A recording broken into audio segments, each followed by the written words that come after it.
Bab 388. Di mana dia? Di depan Mileye, ada seekor binatang yang tampak jelek. Binatang buas ini persis sama dengan tubuh binatang buas di lantai 3 menara penjara alam miliknya. Harus diketahui bahwa, bahkan Dewa Agung Erlu sangat takut pada makhluk asing yang sudah menjadi mayat, tetapi sekarang, ada makhluk hidup yang muncul di depannya, bisakah dia tidak takut? Binatang buas itu menatap Mileye, bola matanya terus berputar, sangat aneh. Namun, dia tidak menyerang. Mileye mundur perlahan, dan saat dia mundur selangkah, binatang buas itu akan maju selangkah, dan Mileye terpaksa harus berhenti. Mileye berkata dengan sungguh-sungguh, "Apa yang ingin kamu lakukan?" Dan pada saat ini, tatapan binatang buas itu tiba-tiba jatuh ke perut Mileye, dan saat berikutnya, dia langsung menyerang Mileye. Ada aura yang sangat aneh di sekitarnya. Melihat adegan ini, ekspresi Mileye berubah, dia berbalik dan berlari. Mileye berlari dengan sangat cepat, tetapi kecepatan makhluk asing itu juga tidak lambat, ia terus mengejar Mileye. Setelah itu, Mileye menyadari bahwa jika dia terus berlari seperti ini, cepat atau lambat lawan akan dapat mengejarnya. Karena kecepatan lawan tampaknya sedikit lebih cepat darinya. Mileye berhenti, dia berbalik dan menghunus pedangnya dengan tebasan. Pedang di tangannya adalah pedang spiritual. Menebas dengan pedang. Ledakan. Binatang buas itu langsung terbang ratusan meter jauhnya. Namun, ekspresi Mileye menjadi serius, karena setelah terkena serangan pedangnya binatang buas itu sama sekali tidak terluka. Apakah kekuatan binatang ini begitu menakutkan? Di kejauhan, binatang buas itu meraung ke arah Mileye, dan kemudian menyerang Mileye lagi. Mileye berbalik dan berlari. Selama berlari, Mileye dengan cepat bertanya dalam hatinya, "Dewa Agung Erlu, mengapa binatang ini mengejarku?" Dewa Agung Erlu berkata dengan suara rendah, "Bukankah kamu bilang kamu sangat kuat? Cobalah untuk mengalahkannya." Mileye. Jarak antara dia dan binatang buas itu semakin dekat, ekspresi wajah Mileye menjadi sangat suram.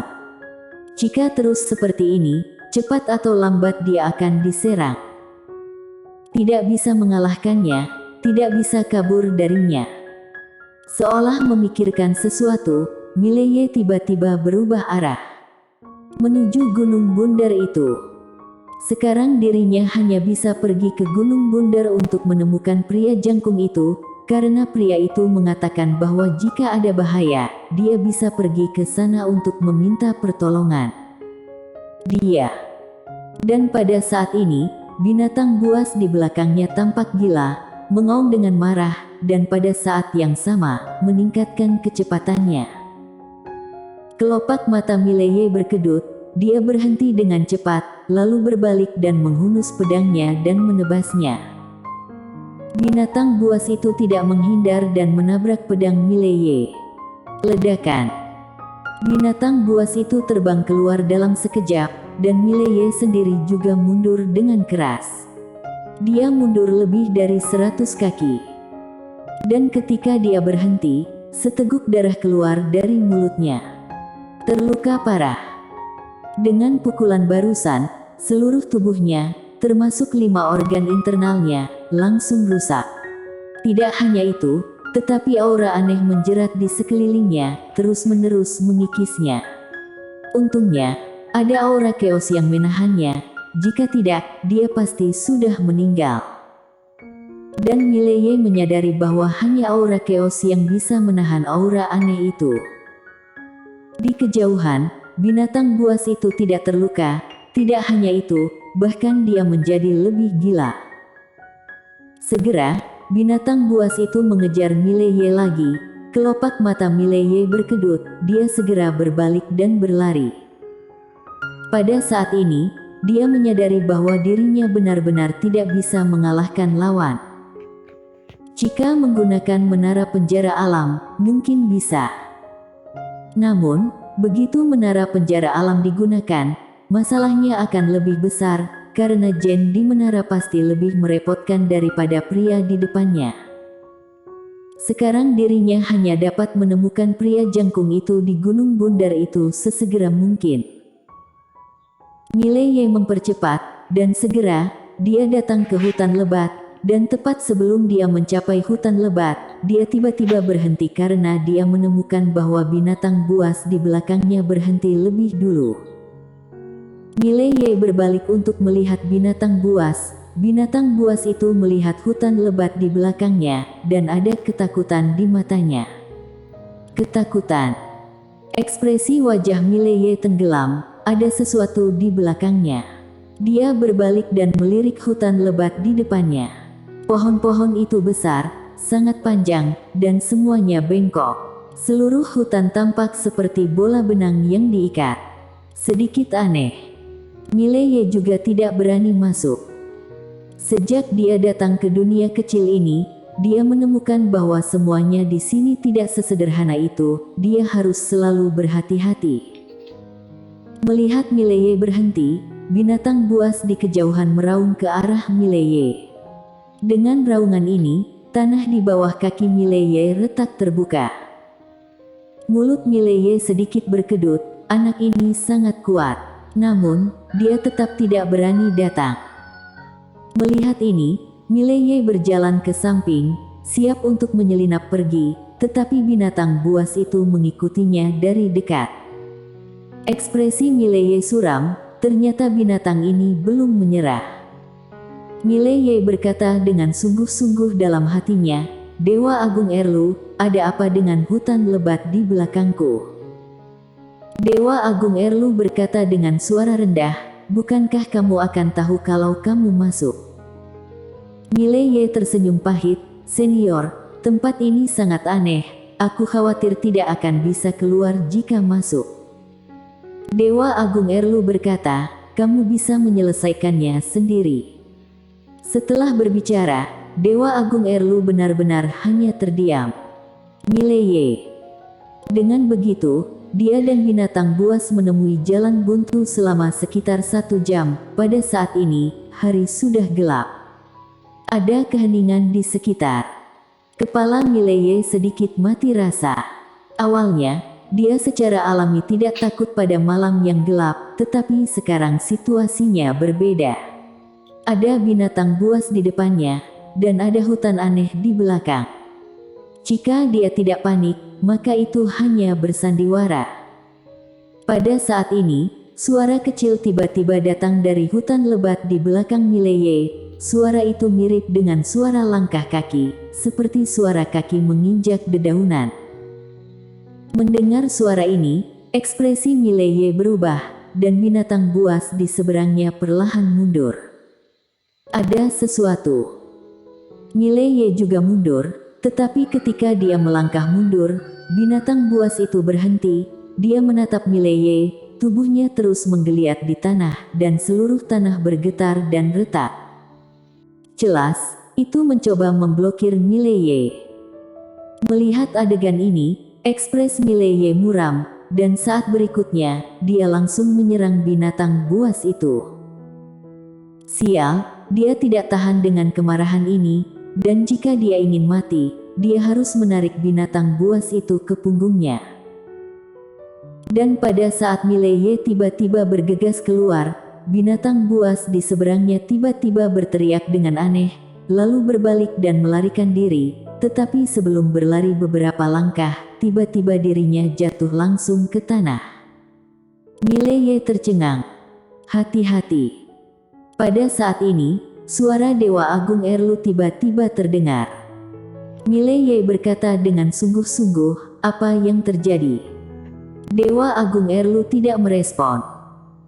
Mileye tidak bertanya lebih jauh, dia berjalan ke tubuh binatang buas itu. Pada saat ini, binatang buas itu belum mati, tubuhnya masih berkedut.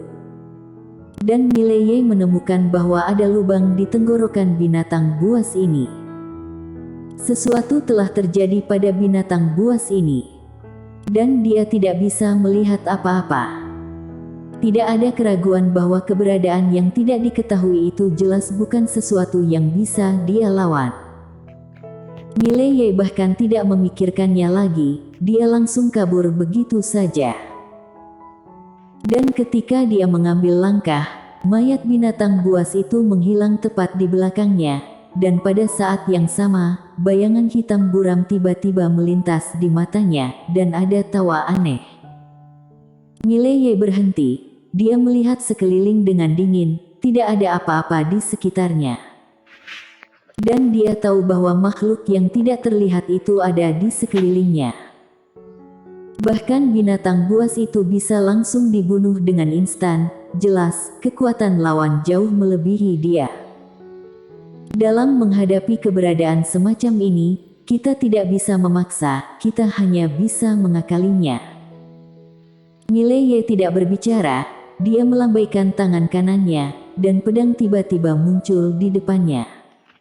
Pedang di puncak menara. Ketika pedang ini muncul, momentum pedang yang kuat tiba-tiba muncul di sekitar. Tidak bisakah kamu mengeluarkan teknik yang berbeda? Pada saat ini, suara Jen tiba-tiba terdengar. Apakah ada efek menggunakan trik ini untuk menakutinya? Mileye berkata dengan dingin, itu bukan urusanmu. Jen, kukatakan padamu, jika aku mati, aku pasti akan meledakkan menara penjara alam sebelum, dan kita akan mati bersama. Jen mencibir, meledakkan menara ini. Kamu terlalu angkuh. Mileye mengabaikan wanita itu, dia melihat sekeliling, sangat sunyi. Mileye berpikir sejenak, lalu menyimpan pedangnya, berbalik dan berlari.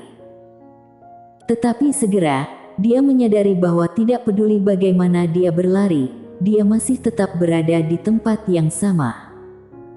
Melihat adegan ini, ekspresi Mileye berubah drastis, lawannya tidak siap untuk melepaskannya. Mileye berkata dengan sungguh-sungguh, senior yang misterius ini, bisakah kamu keluar dan mengobrol? Tidak ada tanggapan apapun. Mileye juga tidak berbicara, dia duduk bersila di tanah dan hanya menunggu. Jika dari awal pihak lain belum membunuhnya, maka jelas dia belum memiliki niat untuk membunuhnya. Karena dia tidak ingin membunuhnya, pihak lain pasti memiliki tujuan. Waktu berlalu sedikit demi sedikit, dan saat hampir fajar, bayangan samar tiba-tiba muncul di depannya. Mileye sama sekali tidak bisa melihat penampilan asli pihak lain. Bayangan buram tiba-tiba bergerak, dan segera, seorang wanita yang terdiri dari energi muncul di depan Mileye. Wanita ini tak lain adalah wanita bergaun polos. Melihat adegan ini, Mileye tercengang. Lagi-lagi wanita bergaun polos ini. Mungkinkah wanita bergaun polos itu juga menjalin hubungan dengan pria ini? Bayangan buram itu tiba-tiba mengarah ke Mileye, lalu ke wanita bergaun polos itu. Jelas, ini menanyakan Mileye apakah dia mengenal wanita bergaun polos itu. Mileye buru-buru berkata, aku mengenalnya, sangat akrab, sangat-sangat akrab, aku. Pada saat ini, harapan untuk menang samar-sama menghilang, dan saat berikutnya, ekspresi wajah Mileye berubah drastis, dia menghunus pedangnya dan membanting ke depan dengan tebasan. Tebasan ini, pedang Tao langsung merobek ruang hampa. Menyerang tanpa batas. Namun, begitu Mileye menebas pedang, seluruh tubuhnya terbang mundur. Penerbangan ini, dia terbang langsung kembali ke hutan lebat, dan akhirnya menabrak pohon dengan keras. Pada saat yang sama, sebuah ranting langsung menjeratnya. Kepala Mileye sedikit linglung, apa yang terjadi? Pada saat ini, suara Jen tiba-tiba terdengar di menara penjara alam, kali ini, tamat riwayatmu. Di luar menara penjara alam, bayangan samar muncul tidak jauh di depan Mileye, dia bergerak sedikit, dan saat berikutnya, suara yang agak rendah tiba-tiba datang dari kepala Mileye. Di mana dia? Mileye berkata dengan sungguh-sungguh, untuk apa kamu mencarinya? Sebuah suara seperti binatang buas yang mengaum tiba-tiba terdengar di benak Mileye. Aku akan menghancurkan mayatnya menjadi 10.000 keping. Tamatlah riwayatku. Wajah Mileye memucat, ternyata pria ini punya dendam terhadap wanita bergaun polos itu. Bersambung.